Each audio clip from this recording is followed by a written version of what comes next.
Što su biljke ili kako život na zemlji ovisi o biljkama?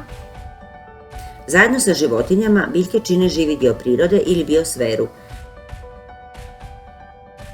Biljaka ima više od 300.000 vrsta. To su razne vrste drveća, cvijeće, grmlje, paprati i još mnogo toga. Neke su toliko sitne da ih ljudsko oko ne vidi, a neke kao drveće mogu narasti do 100 metara u visinu. Neke biljke imaju cvijet, a neke ne. Neke biljke daju plodove, neke su otrovne. Neke imaju trnje, neke su hrana za životinje, a neke hrana za ljude.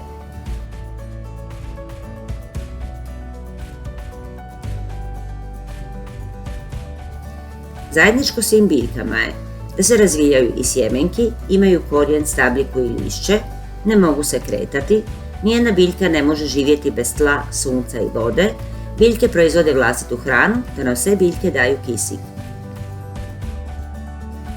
Kako se od sjemenke razvija biljka?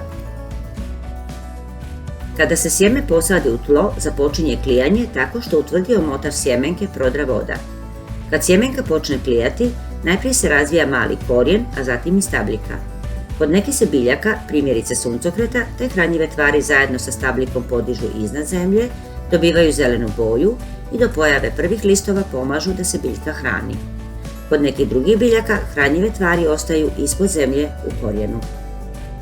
Kako su biljke građene ili koji su dijelovi biljke? Dijelovi biljke su korijen, stabljika, listovi, cvjetovi i plodovi. Korijen učvršćuje biljku za tlo. Korijen je jako razgranan, a na vrhovima stvara i brojne korijenove dlačice kojima upija vodu i hranjive tvari iz tla potrebne za rast i razvoj biljke. Stabljika je središnji dio biljke. Ona drži težinu lišća i cvijeća na biljci te do njih prenosi vodu i hranjive tvari. Listovi proizvode hranu za cijelu biljku, a počnu se razvijati nakon što mladica nikne iz tla. Biljke cvjetnice dobivaju cvijet nakon što biljka odraste. U nekim se cvjetovima razvijaju plodovi kao što je voće i povrće. Plodovi sadrže sjemenku iz koje se razvija nova biljka. Kako biljke proizvode hranu? Sve zelene biljke koriste sunčevu energiju, vodu i minerale iz tla te plin zvan ugljični dioksid za proizvodnju vlastite hrane. Taj se proces naziva fotosinteza. Zelena supstanca u biljkama, koja se zove klorofil, hvata energiju sunca potrebnu za pripremu hrane. Klorofil se uglavnom nalazi u lišću, zbog čega se list biljke naziva tvornicom hrane. Jednom kada se hrana napravi u lišću, ona se prenosi u ostale dijelove biljke, poput stabljike i korijena i pohranjuje u obliku šećera. Šećer pruža energiju zbog koje biljke rastu. Proces fotosinteze stvara i kisik koji i ljudi i životinje dišu. Kako biljke dišu? Biljke se kisikom koriste za razlaganje hranjivih šećera, pri čemu oslobađaju plin, ugljen dioksid i energiju koju koriste za rast i razmnožavanje. Taj proces zovemo disanjem i on je suprotan procesu fotosinteze.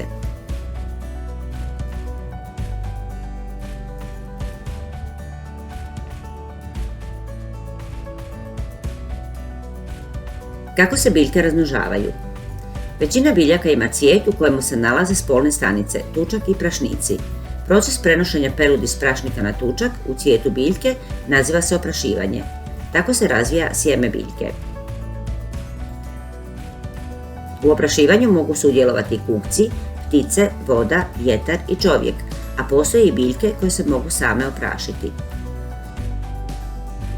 Biljke s mirisnim obojenim cvjetovima najčešće oprašuju kukci jer ih oni privlače svojim izgledom.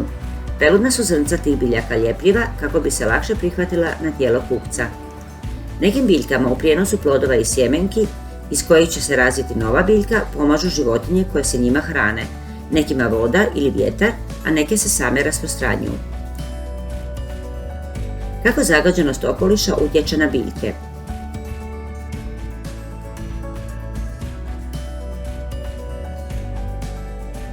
Zagađeni i onečišćeni zrak, tlo i voda mogu biti štetni za biljke.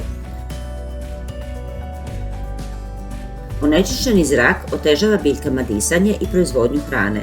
Također može blokirati sunčevu svjetlost potrebnu za odvijanje fotosinteze.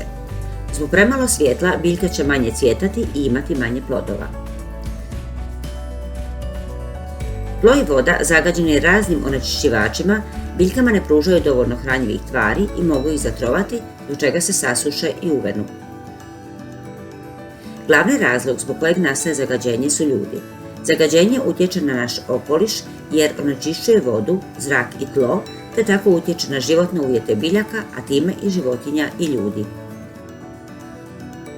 Zašto su biljke važne?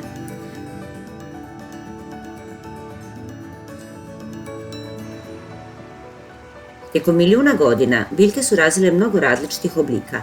Takva raznolikost pomaže u održavanju života svih živih bića na planeti. Biljke osiguravaju stanište za mnoge životinje, a bez biljaka ne bi bilo hrane ni za životinje ni za ljude.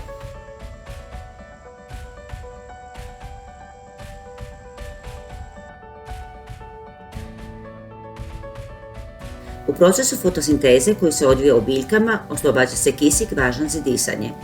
Zbog toga je razmnožavanje biljaka i očuvanje biljnog svijeta jako važno za opstanak života na Zemlji.